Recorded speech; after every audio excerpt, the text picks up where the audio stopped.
Hey, good evening. Luke, Coach Brownsma here.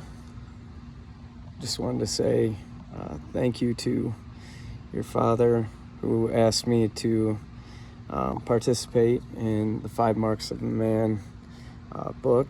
And my part, which I'm taking very seriously. I've read over the book a few times, been over the chapters, and actually made quite a few notes on is men are team players. And oddly enough,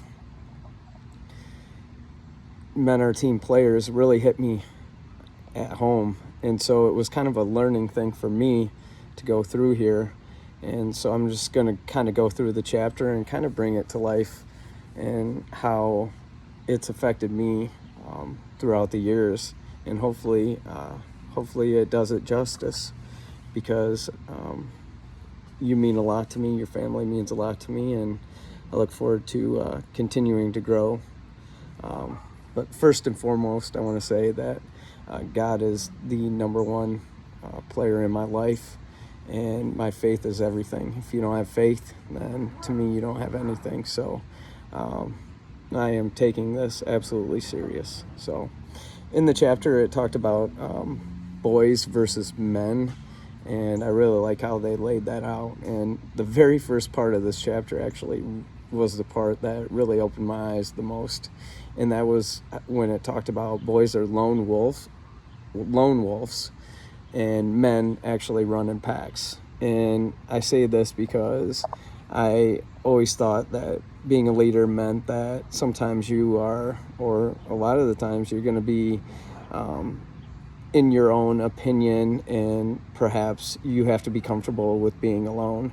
But really in the chapter, what I discovered is all we really need to do is choose the right friends, and allow those right friends into our lives, to trust them and to help us with growth through doing things together.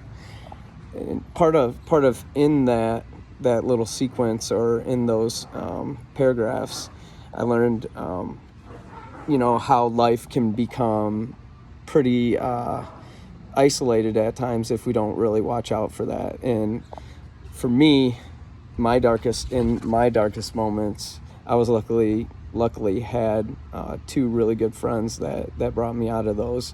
And that was when I lost my job as far as the basketball coach out at Mona Shores. And then kind of around the same time, I had dated a girl for about 4 years, and she cheated on me and ended up with someone who I believe is not a person of high character. So, and what happened was I ended up in a really dark place and pretty depressed, and sitting at home and feeling sorry for myself. And really at that point, I didn't have much faith.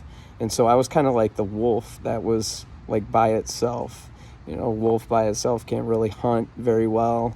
It's malnourished, and basically it's going to end up in death at a much earlier age than one that travels in packs. So thank God my best friends, Trevor and Brendan, showed up at my doorstep, and were able to talk me through some hard times, had difficult conversations with me, and we're always there. And to this day, they're much better friends than I am. So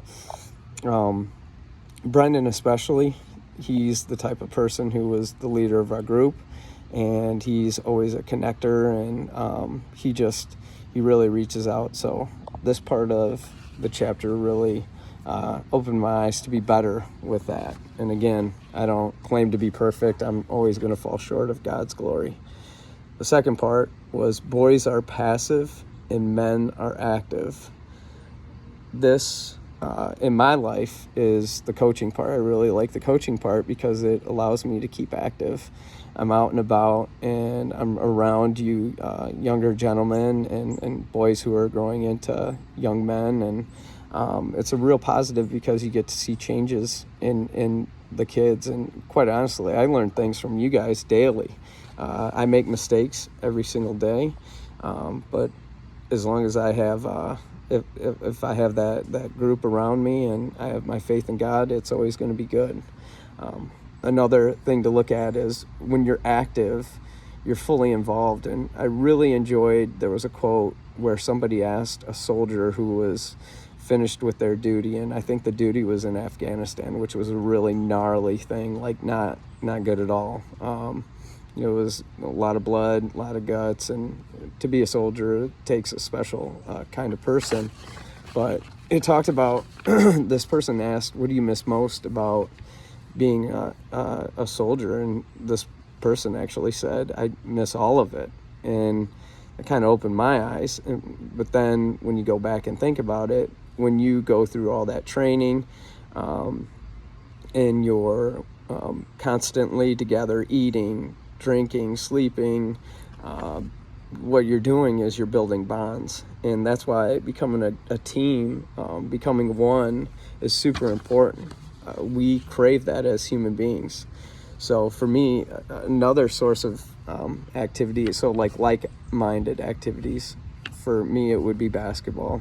And also I really like to jog quite a bit. And I have, oddly enough, my next door neighbor, who is quite a bit younger. He's about half my age, but in way better shape, and really pushes me to be better in that category. He also challenges me a bit because he, when he was in high school, I coached him in basketball. And then the summer before he became a senior, he was not around at practices, never made it to open gyms, and just I kept reminding him this and that, and I had to make the tough decision to actually cut him.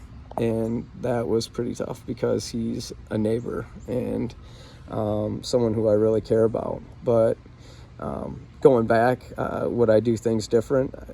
Possibly do things different. But I am super thankful that he still values me and looks at it and reveals that he probably could have made some different choices back then. But what I love about that is we'll go on a jog, and through that active time, we'll be able to talk about, life. And he, being half my age probably, makes an impact on me daily. And so men are active. We definitely are active. Boys respect or reject authority, while men respect authority. And what I liked about this part was when you have people running about and doing their own thing, what you have is chaos. And we, as human beings, we crave, I believe we crave authority, even though we won't outwardly say it. We perform much better if, we have a coach who we know loves us. And for me, my goal each year is to have my players know that they love me. And how can they know that I love them? Is when I push for their best, for their greatest.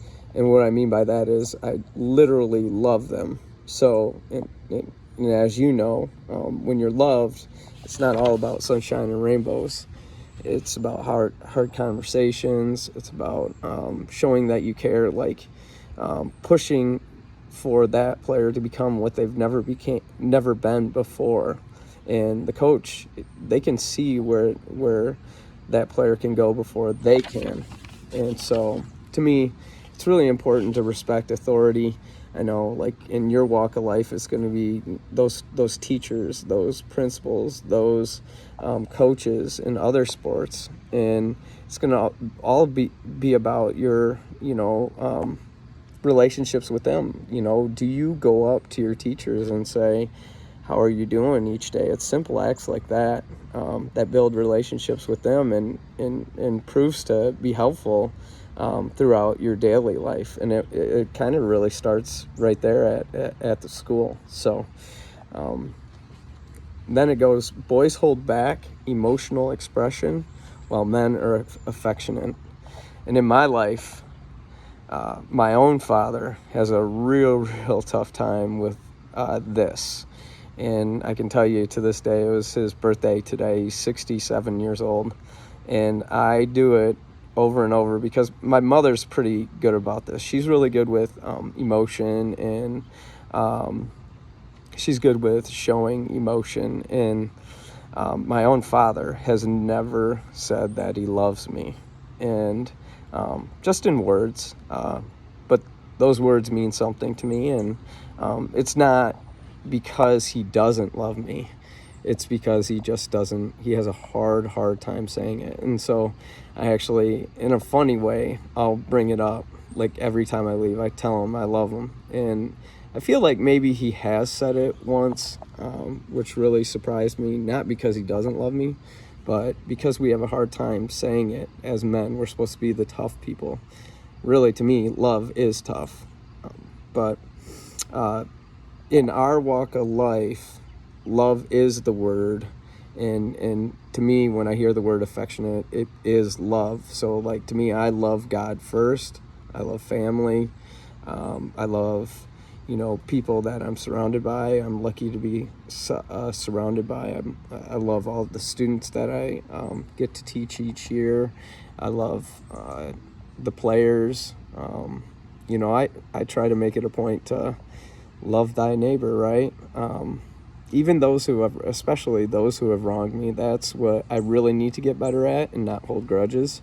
But it's always going to be something that I'm working on. Boys make each other comfortable. Men make each other better.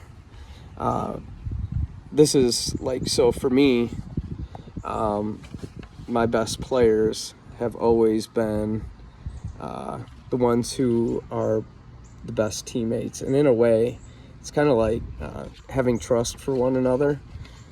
My best player over at Orchard View, Muskegon Orchard View, and quite honestly, maybe the best player I've ever had the opportunity to coach, was Keontae Barnes, and he was a Division II Player of the Year, All-State player. But there was a reason he was that way, and he and I had some tough conversations because he was really good early on, and then but he just didn't, as a freshman, he would miss things. He would show up late. He would make excuses. He would not necessarily be a good teammate. And we had those hard conversations because after a while, he and I grew to trust one another. And he knew no matter what he did, I was going to be there for him and have his back. And eventually what happened was pretty magical. For him to become, all state, and then, we win 17 games in a row. And the only thing that knocks us out that year was COVID. For those sort of things, for him to be, Player of the Year for Division II, which means he was a finalist for, the award for basketball players, which is, the Mr. Basketball Award. That's pretty tremendous, especially when neighboring Muskegon High School is right there. So, to me, it's about, being able to make other people uncomfortable is really looking at yourself first. You have those conversations with yourself too. Like, what can I do to be a better person on a daily, and then, but also like you, as putting yourself in other people's shoes, how can you help your friends to have those conversations? And to me, other people are not going to respect me unless they trust me and they see that I walk the walk and that I'm not just talk. And it doesn't mean that if you aren't trustworthy in the beginning that you can't become that person. Keontae was far from it. He actually didn't have a real good home life. He was fostered, and then he was, during his senior year, he was he was gonna go back to his father, and then at the last minute his father was unable to have him, and so he goes back to his foster parents, who were not very happy that he wanted to go back to his father. And in that same year, he was the all-time leading scorer at Orchard View, and the only time I saw him in 4 years, this being his father, was the one time we we celebrated, during the game. He walked out with Keontae and took pictures with him, and received notoriety for pretty much a lot of what he was not. I mean, he might have been a source of fire for Keontae to be great, but he was definitely not a person who was there for him. So that was pretty tough. But moving on, boys tear each other up, men build each other up. To me, early on, and even later in life, this can happen where you compare yourself to others. Comparison can be the thief of all joy.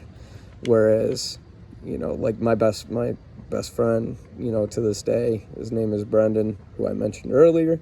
He's just a really cool guy. And so, like, when I was younger, I used to compare myself to him. And what you're doing is, I think it's healthy to look at things and want to improve, but if you are wanting to be someone who you ultimately are not, you're going to be unhappy. And to me, you look towards God for his guidance, and you try to be your best version of yourself by having your family members around, and having good people around you, and having good friends. Another thing I like about this part in the chapter was that encouragement is huge. I try to encourage people because I know that it feels good when others notice you, and it's literally putting strength and courage into another person. So without courage, you're not going to try new things. And if you never try new things, if you play it safe your whole life, it's just not as much fun. We grow through challenges that come from voices of encouragers. Again, you're not going to respect somebody that doesn't encourage you and is kind of a down person, and those energies tend to push people away anyway, and that's not who you are. And the last part to the chapter was, boys live to play, men play to live.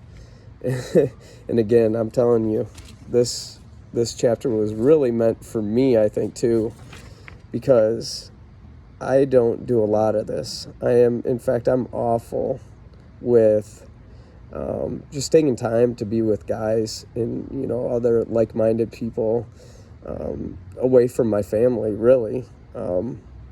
We were meant to be human beings, not human doings.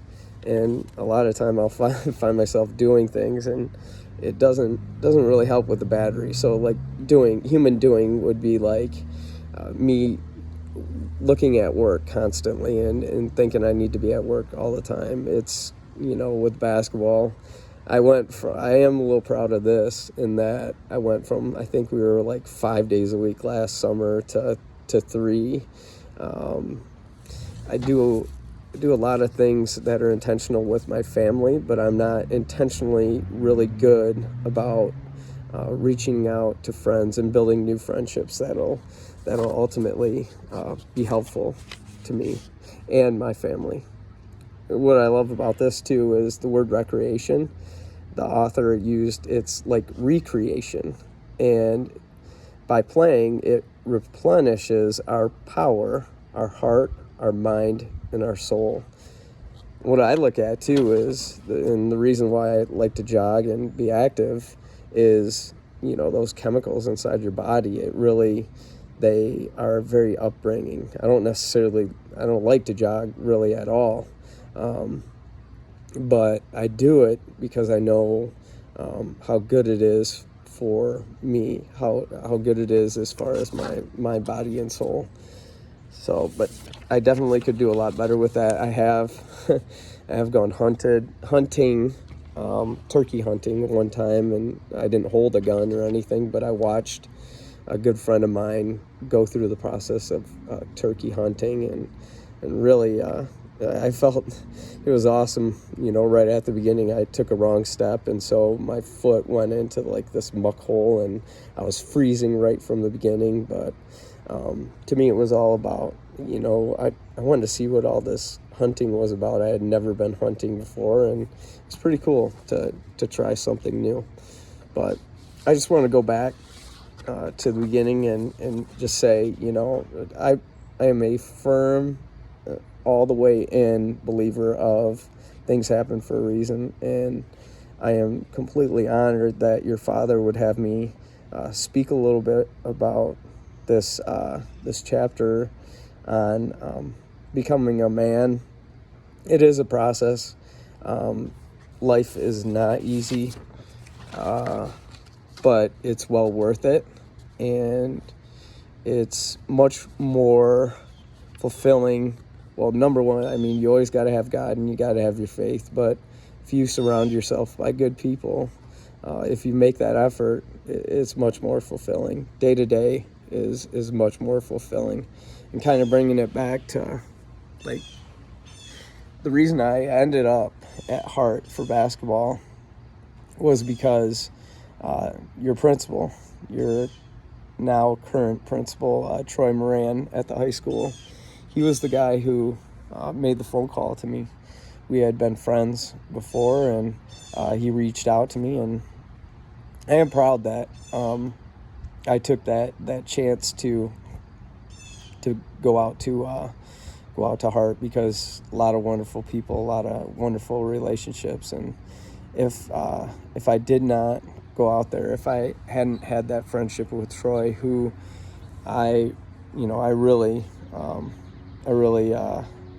he's a good friend of mine. He's coached with me before, and I know he's a man who is full of faith, and someone who I look up to. If I wouldn't have done that, I would have missed out on a lot. I would have missed out on the fun things that happened last year, and not necessarily the record. The record was nice, it was fun, but as I look back, the relationships, the people I got to meet, the kids were, like, the young men were phenomenal, and they pushed each other to want to be better, and they were all uniquely different. But again, like, men are team players, and when you think of this chapter, it really was a team last year. We all had different roles, especially, like, even the coaches. You look at Coach Alex, he was a master at relationships. I have my father-in-law. My father-in-law has seen everything as a coach because he's coached for maybe 1,000,000 years. And Coach Tanis is really good at building people up. He really built me up. And, that's just to name just a few of the coaches. So, again, I want to say I'm thankful to have this opportunity to hopefully or to have the opportunity to speak to you about men and how being a team player is super important. Hope you guys have a great night.